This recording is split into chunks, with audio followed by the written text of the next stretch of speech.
সুপ্রিয় দর্শক, আসসালামু আলাইকুম। আজ আমি ভীষণ টেস্টি গাজরের লাড্ডু তৈরি করব।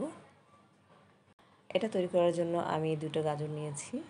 আপনারা আপনাদের পরিমাণ মতো নিয়ে নেবেন। গ্রেটার দিয়ে এটা আমি সেমাইয়ের মতো করে চিকন করে কুচি করে নিয়েছি। ভিডিওতে দেখতেই পাচ্ছেন কতটা চিকন করে নিয়েছি। এখন আমি তৈরি করার জন্য একটা পাত্রে 2 টেবিল চামচ ঘি দিয়ে দিচ্ছি। এখানে কিছু কাজু বাদাম নিয়েছি আর কিছু কিশমিশ নিয়েছি, সেগুলোকে মোটামুটি ভেজে নিচ্ছি। ভাজা হয়ে গেলে অন্য একটা পাত্রে তুলে নিচ্ছি। এই ঘিয়ের ভিতরে আমি এখন দিয়ে দিব 2 টুকরা দারুচিনি আর 2-3টা এলাচি। দারুচিনি এবং এলাচ থেকে যখন একটু ফ্লেভার বের হবে তখন আমি এর ভিতরে দিয়ে দিব গ্রেট করে রাখা গাজর কুচি।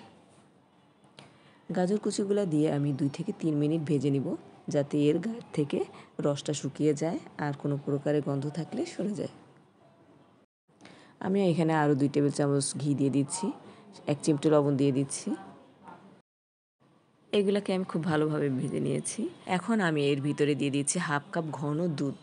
আপনারা গুঁড়া দুধও গুলিয়ে দিতে পারেন। আর চুলার আঁচটাকে কমিয়ে দিয়েছি।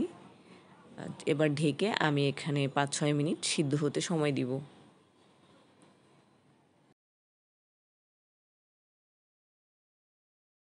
পাঁচ 6 মিনিট পর এটা প্রায় সিদ্ধ হয়ে গিয়েছে।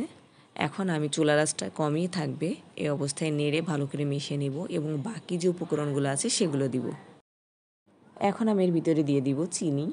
আপনারা চিনিটা আপনাদের টেস্ট অনুযায়ী দিবেন। আমি এখানে 2 টেবিল চামচ চিনি দিয়েছি। চিনি দেওয়ার পরও পানি ছাড়বে। এখন আমি এটাকে মিশিয়ে নিচ্ছি। এবার আমি আরেকটু টেস্টি করার জন্য এর ভিতরে দিয়ে দিব গুঁড়া দুধ। এখানে আমি আরও 2 টেবিল চামচ গুঁড়া দুধ দিয়ে দিচ্ছি। আপনারা যদি না দিতে চান দিবেন না, তবে বেশি টেস্টি করার জন্য এই উপকরণগুলো দিলে তো বেশি টেস্টি হবেই। আর দিয়ে দিচ্ছি ভেজে রাখা সেই কাজু বাদাম এবং কিশমিশ। এবার আমি আবার মিশিয়ে নিচ্ছি।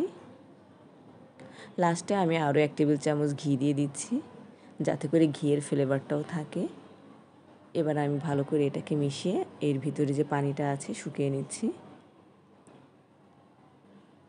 এ পর্যায়ে আমি এর ভিতরে যে এলাচ এবং দারচিনি দিয়েছিলাম সেগুলো তুলে ফেলে দিব। এটা হয়ে গিয়েছে। আমি এখন নামিয়ে নিব, আর নামিয়ে এই পাত্রেই রেখে দিব। তার কারণ এটা গরম অবস্থা থাকবে, আর আমি এখান থেকে অল্প অল্প করে নিয়ে হাতে নিয়ে এটাকে গোল গোল করে লাড্ডু তৈরি করে নিব।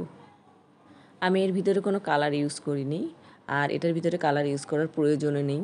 আপনারা দেখেন আমার হাতের গ্লাভসটা আছে কতটা কালারফুল হয়ে গেছে, তার কারণ গাজরে যথেষ্টই কালার আছে। আর লাড্ডু করার পর আরেকটু আকর্ষণীয় করার জন্য উপরে একটু গুঁড়ো দুধ ছিটিয়ে দিতে পারেন। ওকে, আল্লাহ হাফেজ।